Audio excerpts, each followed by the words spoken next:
যে হোসেন শহীদ সরওয়ার্দী, যিনি এই দল গঠনের অন্যতম সংগঠক ছিলেন, তিনি স্বাধীনতার পরপরই অর্থাৎ 47-এ পরপরই পীর মানকি শরীফকে বলেছিলেন যে আওয়ামী মুসলিম লীগ নামে একটি বিরোধী দল গঠন করুন। তিনি করেছিলেন, কিন্তু হালে পানি পাননি তেমন একটা। তো সেই জন্য হোসেন শহীদ সরওয়ার্দী এই দলটির আস্থা স্থাপন করলেন। আবার মৌলানা আব্দুল হামিদ খান ভাসানী, যিনি প্রথম সর্বসম্মত সভাপতি, তার নামও পাই। তবে সভাটা হয়েছিল মুসলিম লীগের কর্মী সম্মেলন এবং সভাপতিত্ব করেছিলেন আতাউর রহমান খান। আর আজকে যে রোজ গার্ডেন, তার দোতলায় ফরাস পেতে সভা হয়েছিল। সর্বসম্মতিক্রমে আব্দুল হামিদ খান ভাসানী সভাপতি হলেন। তাকে দায়িত্ব দেয়া হলো যে তার পছন্দ মতো বিভিন্ন পদের লোকজনকে নিয়ে নেবেন। তো একটু মজার কাহিনী বলে নেই এই প্রসঙ্গে। মৌলানা আব্দুল হামিদ খান ভাসানী তার প্রথম সাধারণ সম্পাদক, অত্যন্ত মেধাবী, শামসুল হক, অত্যন্ত মেধাবী, তাকে বললেন লিখতে, তুমি লেখো শামসুল হক। যুগ্ম সাধারণ সম্পাদক লেখো মজিবর। তো ডান দিকে বসা খন্দকার মোশতাক, বয়সে বড়, বিদ্যা বুদ্ধিতেও বড়, এগিয়ে থাকেন।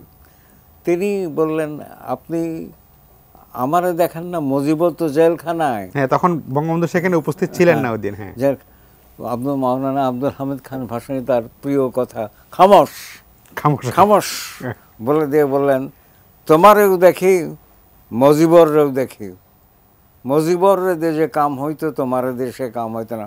শামসুল হক লেখক, মজিবর যুগ্ম সাধারণ সম্পাদক। ঘটনাটা ছোট, কিন্তু আমি বলি যে মানুষটি জেলখানায়, তখন তার বয়স কত, 29 বছর। এই বয়সের একজন তরুণকে তার মধ্যে সম্মোহনের কি সূচনা আছে, সেইটা প্রমাণিত হলো এই ঘটনার মধ্য দিয়ে। তো আওয়ামী মুসলিম লীগের যাত্রা শুরু হলো এবং অসমাপ্ত আত্মজীবনী বঙ্গবন্ধুর সেই, তাতে প্রথম দিকে লেখা আছে এই নামকরণ আওয়ামী মুসলিম লীগ নিয়ে অনেকেই সন্তুষ্ট ছিলেন না। অলি আহাদ তো সরাসরি প্রতিবাদ করেছিলেন। তো বঙ্গবন্ধু বললেন, সবাই মিলে যখন এটা বলেছে, আমরাও সেটা মেনে নেই, পরিস্থিতি বিশেষে বদলাবো। এবং শেষ পর্যন্ত 1955 21শে অক্টোবর মৌলানা আব্দুল হামিদ খান ভাসানী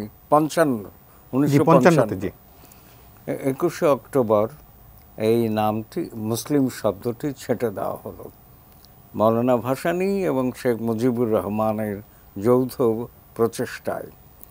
তো সেই দিন থেকে আওয়ামী লীগ অসাম্প্রদায়িক একটি দল হলো। তবে তার জন্মক্ষণটিকে আমি বেশ গুরুত্ব মনে করি। মনে রাখতে হবে যে জন্মক্ষণে আওয়ামী লীগ বা আওয়ামী মুসলিম লীগ 42 দফা দাবি ছিল তার ম্যানিফেস্টোতে।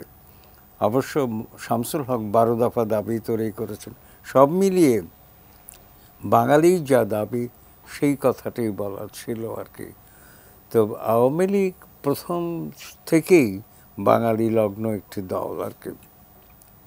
আওয়ামী লীগের কাছে আমাদের ঋণ স্বাধীন বাংলাদেশের জন্য সবচেয়ে বড় ঋণ আওয়ামী লীগ। কারণ বঙ্গবন্ধু আওয়ামী লীগকে অতিক্রম করে, আওয়ামী লীগকে ছেড়ে একাই তিনি বাঙালি মুক্তির জন্য লড়েছেন।